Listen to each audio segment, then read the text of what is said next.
हिचकियाँ। वृंदावन में बिहारी जी की अनन्य भक्त थी। नाम था कांताबाई। बिहारी जी को अपना लाला कहा करती थी। उन्हें लाड दुलार से रखा करती और दिन रात उनकी सेवा में लीन रहती थी।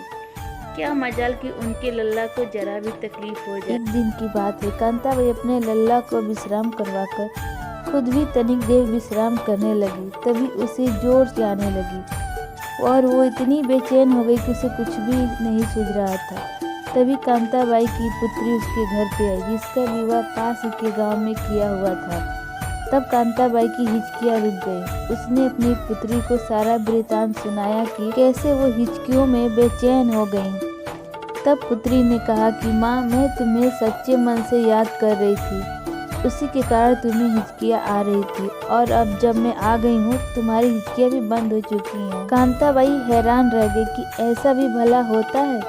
तब पुत्री ने कहा, हाँ माँ, ऐसा ही होता है। जब भी हम किसी अपने को मन से याद करते हैं तो हमारे अपने को हिचकियाँ आने लगती हैं। तब कांताबाई ने सोचा कि मैं तो अपने ठाकुर को हर पल याद करती ही रहती हूँ, यानी मेरे लल्ला को भी हिचकियाँ आती होंगी। हाय मेरा छोटा सा लल्ला हिचकियों में कितना बेचैन हो जाता होगा।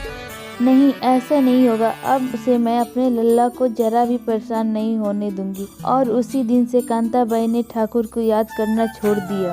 अपने लल्ला को भी अपनी पुत्री को ही दे दिया सेवा करने के लिए। लेकिन कांताबाई ने एक पल के लिए भी अपने लल्ला को याद नहीं किया। और ऐसा करते करते हफ्ते बीत गए। और फिर एक दिन जब कांताबाई सो रही थी तो साक्षात बांके बिहारी कांताबाई के सपने में आते हैं और कांताबाई के पैर पकड़कर खुशी के आंसू रोने लगते हैं। कांताबाई फौरन जाग जाती है और उठकर प्रणाम करते हुए रोने लगती है और कहती है कि प्रभु, आप तो उनको भी नहीं मिल पाते जो समाधि लगाकर निरंतर आपका ध्यान करते रहते हैं। फिर मैं पापिन जिसने आपको याद करना भी छोड़ दिया है, आप उसे दर्शन देने कैसे आ गए। तब बिहारी जी ने मुस्कुराकर कहा, माँ, कोई भी मुझे याद करता है तो या तो उसके पीछे किसी वस्तु का स्वार्थ होता है, या फिर कोई साधु ही जब मुझे याद करता है तो उसके पीछे भी उसका मुक्ति पाने का स्वार्थ छिपा होता है। लेकिन धन्य हो माँ, तुम ऐसी पहली भक्त हो जिसने ये सोचकर मुझे याद करना छोड़ दिया कि कहीं मुझे हिचकियाँ आती होंगी। मेरी इतनी परवाह करने वाली माँ मैंने पहली बार देखी है। तभी कांताबाई अपने मिट्टी के शरीर को छोड़कर अपने लल्ला में ही